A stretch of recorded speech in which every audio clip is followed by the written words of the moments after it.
दोस्तों नमस्कार। आज हम जा रहे हैं अपने काम में और आज मुझे साइकिल से जाना होगा क्योंकि मोटरसाइकिल का पेट्रोल ख़त्म हो गया। दोस्तों पेट्रोल ख़त्म होने का कारण आप लोग को बताते हैं कि 2021 ईस्वी से जो स्थिति खराब हुआ है कोरोना के चपेट में आने के पश्चात, उसके बाद गरीबी मुफलिसी इतना बढ़ गया है कि पेट्रोल भी मेंटेन नहीं होता है। तो आज हम साइकिल में जाएंगे अपना काम पर, ड्यूटी पर, और चलते चलते कोरोना का बात आ गई तो हम थोड़ा सा कोरोना से पीड़ित होने का कहानी भी आप लोग को बताएंगे।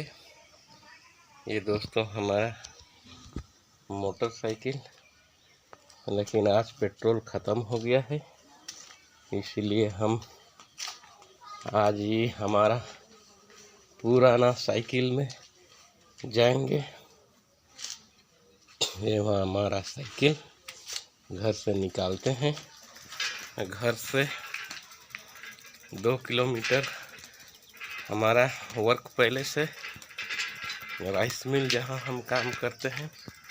तो चलिए दोस्तों, चलते चलते आप लोगों को हमारा कोरोना से पीड़ित स्थिति के बारे में बताते हैं। तो दोस्तों हम साइकिल से पहुंच गए हैं अपना राइस मिल जहां हम काम करते हैं।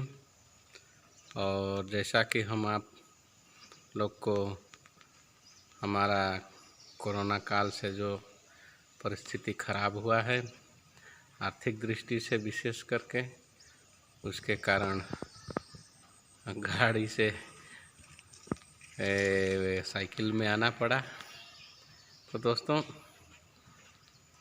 ईश्वर से प्रार्थना रहेगा हमारा कि हम जैसे पीड़ित हुए कोरोना बीमारी से वैसे बीमार किसी को ना हो और सब लोग स्वस्थ रहें, भला चंगा रहें। तो इसी बारे में हम आज आप लोग से बात कर रहे हैं। हुआ यूँ कि आप लोग को जैसा कि हम बताए कि 28 अप्रैल से हम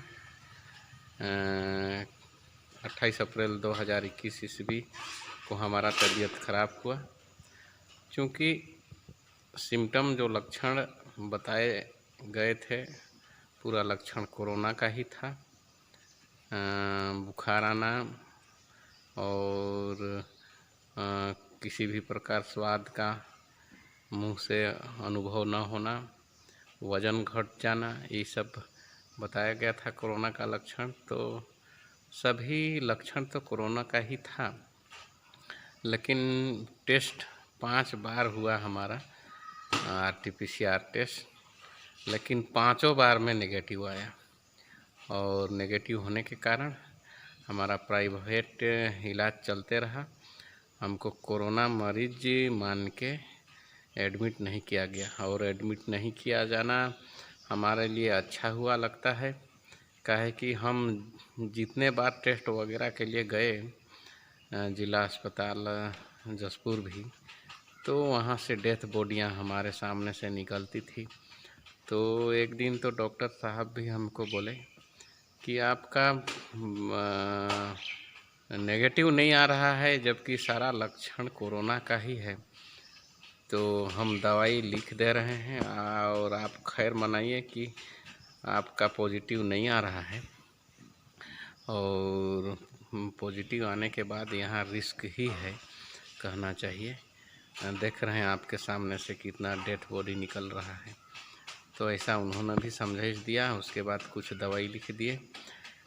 तो हमारा स्थिति कहना चाहिए 12 मई को, 28 अप्रैल से लेकर 12 मई तक जो तबीयत खराब हुआ था, 12 मई को हम जिला अस्पताल जसपुर से वापस आए।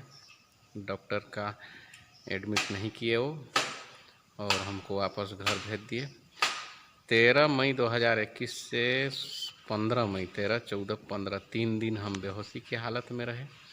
बहुत लोग बाग घर परिवार रोना धोना चालू कर दिए थे। अगल बगल में अफवाह फैल गई थी कि वो अंतिम हो गया, ख़त्म हो जाएगा, नहीं बचेगा, इस टाइप का। लेकिन भगवान का शुक्र है और अपने इष्ट कुटुंबी भाई बिरादरियों का, अपने घर परिवार का, हमारे चाहने वाले का कि उन्होंने भगवान से प्रार्थना किया और हम मरणासन से वापस जिंदा हो गए कहने टाइप का। 15 तारीख 13 से 15 मई का दरमियान में बताया जाता है मैं तो बेहोश था, तो हल्का हल्का केवल सांस हमारा था ऐसा बताया जाता है। उस दरमियान हम घर परिवार के अलावा भी मेरे चाहने वाले अपने हिसाब से मदद किए, यहाँ तक कि हवन पूजन तक किए बहुत परिवार वाले तो। और हमारे एक गुरुदेव हैं वेद व्यास जी महाराज कहना चाहिए वृंदावन में, वो भी हमारे नाम से वहाँ वृंदावन में हवन पूजन यज्ञ किए।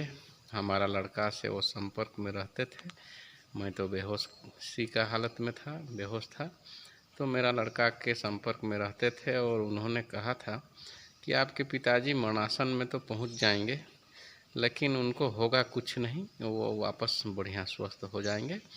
हम भी यहाँ वृंदावन में उनके नाम से पूजा पाठ हवन पूजन कर दे रहे हैं और उनका विश्लेषण सही भी हुआ। हम 3 दिन तक बेहोशी की हालत में थे और 16 तारीख को लगभग 4 बजे भोर को हमको होश आया है और 16 तारीख से थोड़ा बहुत खाना पीना चालू किए। विशेषकर हमारा मित्र मंडली में एक जन मतलब उनका वंशानुगत वैद्य राज हैं कहना चाहिए, उनके पिताजी भी वैद्य थे, तो वही हमको कुछ जड़ी बूटी और देखिए दोस्तों देहात में कुछ झाड़ फूँक भी होता है, तो झाड़ फूँक भी किए और जड़ी बूटी भी दिए। एक तरफ डॉक्टरों का दिया पूरा दवाई और एक तरफ उनका, तो उनका भी किया हुआ हमको सूट किया। और कहने का मतलब वही वैद्यराज जो रहने को टीचर हैं उनका दिया हुआ दवाई और झाड़ फूँक किया हुआ हमको सूट किया और हम कोरोना के लक्षण से उबरे और 16 मई को 4 बजे भोर को हमको होश आया और तबीयत ठीक हुआ धीरे धीरे। नहीं तो वज़न भी घट के जो हमारे रेगुलरली वज़न है 62-63 किलो, वो 39 किलो हो गया था, सूख के हड्डी केवल हो गया था। तो उस दरमियान हमको घर परिवार के साथ यार दोस्त भी बहुत मदद किए। तो दोस्तों ये हमारा आर्थिक दृष्टि से कमज़ोर होने का स्थिति हम अपना बयां किए। और दोस्तों हमको याद इसलिए मूल रूप से आया, मूल बात को हम अंतिम में आप लोग को बता रहे हैं। वर्तमान में कोरोना जैसे ही एक बीमारी जिसका नाम शायद लिया जा रहा है डिजीज एक्स ऐसा नाम लिया जा रहा है वर्तमान में। तो हम चूँकि हम कोरोना से प्रताड़ित व्यक्ति हैं, हम उसका झेल चुके हैं संकट दुख बीमार, तो वैसी ही सूचना में आ रहा है कि डिजीज एक्स नाम का बीमारी आ रहा है और उससे सावधान रहने का ज़रूरत है। और उससे इम्यूनिटी खास करके बताया जाता है कि इम्यूनिटी पावर अपना शरीर का अधिक होना चाहिए, उसके लिए हरी साग सब्जी का सेवन करना चाहिए। और मेरे को उस समय बताया गया था कि करंज का दातुन या नीम का दातुन करने से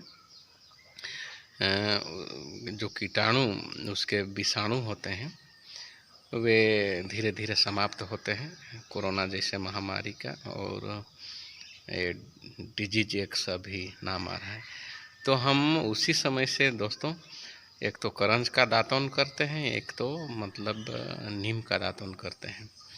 और अच्छा भी लगता है। पेस्ट वगैरह जो भी मल्टी लेवल कंपनियां हैं उसका हम पेस्ट वगैरह उसी समय से छोड़ दिए और दातुन करते हैं। और उसमें हमको एक सजेशन दिया गया था नीम का पत्ता को उबाल के उसका भाप लेना। तो मैं नीम का पत्ता को उबाल के बहुत उसका भाप लिया हूँ और मुझे फ़ायदा भी मिला। और उससे क्या है, भूख जगता है, भूख न लगना वाला बीमारी दूर होता है और बुखार उखार भी दूर होता है। तो ऐसा कोई सिम्टम हो किसी का तो नीम का पत्ता को उबाल के दोस्तों उसका कंबल को ढका के भाप ले सकते हैं अपना नाक मुंह में घुसे शरीर में, तो बहुत लाभदायक होता है। तो ये दोस्तों कुछ टिप्स हम घरेलू जिसको नुस्खा कहते हैं ये सब भी बताए। और ख़ास करके हमारा आज बात निकल गया कि कोरोना से पीड़ित होने के कारण स्थिति खराब हुआ। किसी भी हमारे दोस्त मित्र या तो घर परिवार किसी भी जन सामान्य को ये सब बीमारी न हो, ऐसा हम ईश्वर से प्रार्थना करते हैं। सभी भले चंगे रहें।